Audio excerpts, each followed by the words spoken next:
Day 366 of doing a LeetCode problem every day until I get a job.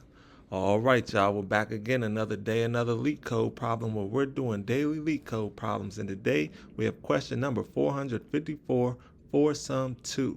The difficulty level is medium, but don't worry because you already know we're going to keep the solution as simple and easy to understand as possible. But before we get started, y'all, don't forget to like, comment, and subscribe. And if you need any new Apple AirPods, go ahead and check out that link in the description so you can get you some. Now let's see what the question says. Given 4 integer arrays nums1, nums2, nums3, and nums4, all of length n, return the number of tuples I, j, k, and l such that 0 is less than or equal to I, j, k, and l is less than n, and nums1 of I plus nums2 of j plus nums3 of k plus nums4 of l is equal to 0.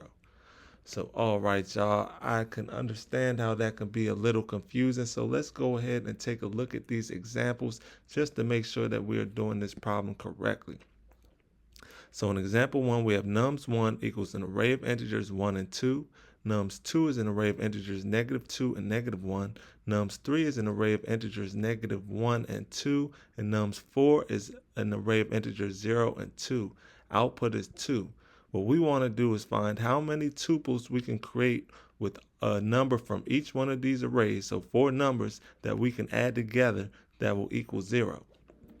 The explanation says that since the output is 2, we know that there's only 2 tuples we can create. And the explanation says the 2 tuples are, these represent the index. So index 0, index 0, index 0, and index 1. So nums1 index 0 is 1. Nums2 index 0 is -2. Nums3 index 0 is -1. And nums4 index 1 is 2. So when you add them all together, 1 plus -2 is -1, plus -1 is -2, plus 2 is 0. So that's how we get the first tuple that equals 0. The second tuple is index 1. Index 1 of nums1, index 1 of nums2, index 0 of nums3, and index 0 of nums4. Once again, that shows right here. So nums1 index 1 is going to be a 2. Boom. That's where this 2 comes from.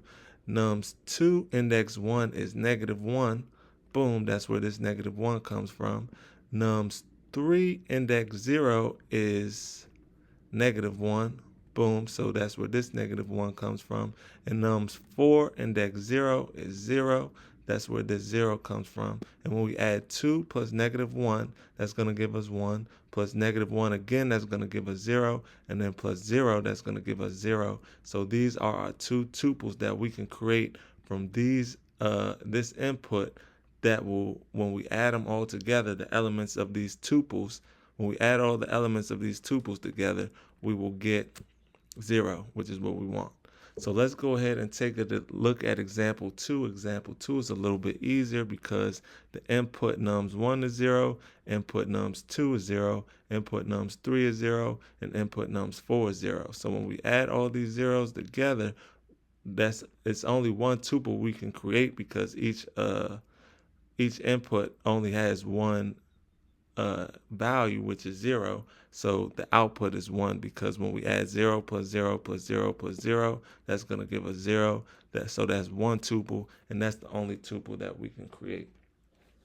So now that we understand the question, y'all, let's get into the fun part, the actual solution. Solution is not that difficult to understand, so let's get started.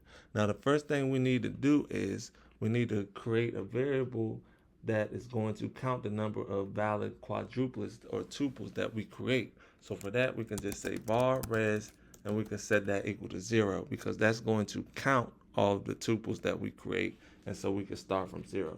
Now we need to create a dictionary that's going to store the frequency of sums of pairs from nums1 and nums2. So for that, we're going to declare a variable right here. We'll call it dict, short for dictionary, and we'll set that equal to a dictionary of integers. So int colon int. And then we are going to come over here and initialize it with 2 parentheses like that. Now we need to compute all the possible sums of elements from nums1 and nums2, and we're going to store how many times each sum appears. So for that, we're going to say for I in nums1, open up the bracket. Then we're going to say for j in nums2. Then we're going to open up the bracket. We're going to say dict square bracket I plus j. Then we're going to say comma default colon 0. And we're going to come outside of that and we're going to say plus equals 1. Now for each pair in nums3 and nums4, we're going to check if the negated sum exists in the dictionary. If it does, it means we found many tuples, or we found how many tuples which sum will equal to 0. So for that, we're going to come outside this for loop. We're going to start another one, and we're going to say for k in nums3, open up the brackets, and then we're going to say for l in nums4. Then we're going to open up the brackets, and we're going to say res plus equals dict square bracket negative k comma, or excuse me, not comma, negative k minus l comma. Then we're going to say default colon 0. Then all we have to do is return the total count of valid quadruplets where the sum is 0. For that, we could just come right here, and all we have to do is say return res, just like that, y'all. So let's go ahead and run it. Make sure it runs properly before we submit it. Let's see, and look at that, it's accepted. So let's go ahead and submit it now that we know it's been accepted. Let's see. Okay, 111 milliseconds beats 38.46% of users with Swift. But that's okay, y'all. We'll get those numbers up as we continue down our LeetCode journey. Right now, we just want to be able to solve the problem that is presented to us. And I feel like this is a simple, easy to understand solution that we can use the knowledge that we've gained from this solution on future solutions. So with that being said, y'all, get one more look at the code. This is all of the code right here. And yeah, hope to see y'all here tomorrow for another day, another LeetCode problem. See y'all then.